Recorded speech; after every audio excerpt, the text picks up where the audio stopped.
Hello, everyone. I hope you're having a blessed day today.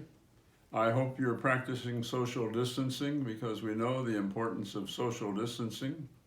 But I want to advise you, let's not distance ourselves from God. That would not be good. That would not be advisable because we need to be near to God and we need to cleave to God at a time like this. A time when we're going through a lot of difficulty or anxiety or whatever it might be. I hope you're not going through that today, but if you are, I can tell you how to remedy that.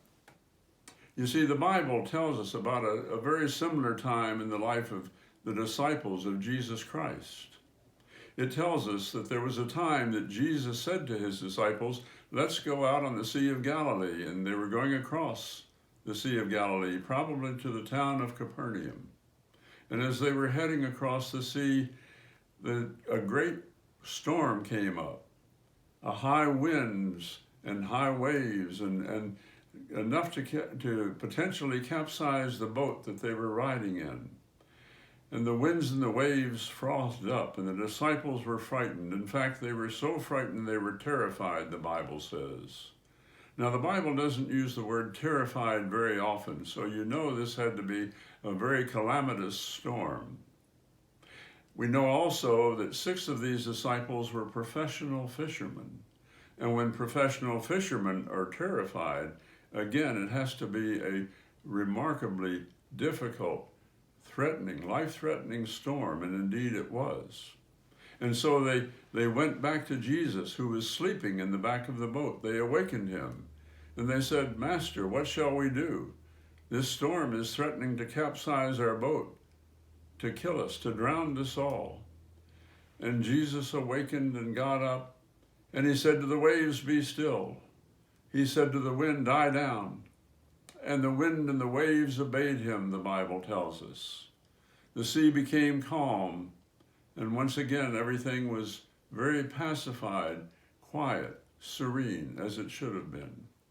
That's what Jesus can do for your life today and mine as we go through this storm. You see, we're in the midst of a storm right now. This storm of the pandemic, of the coronavirus.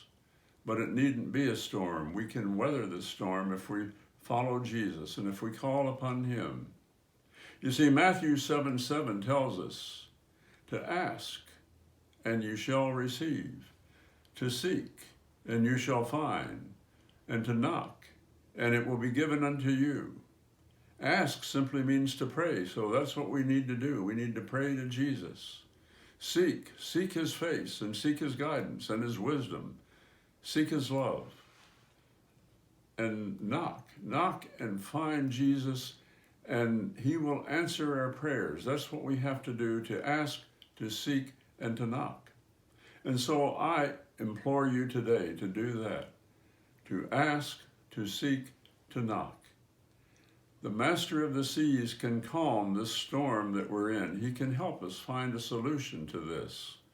Pray to him to do that. Ask him for guidance and help, and ask him to calm your anxiety, your fear, whatever it might be. And he will hear your prayer if you simply ask, seek, and knock. I hope you'll do that. And may God bless you all.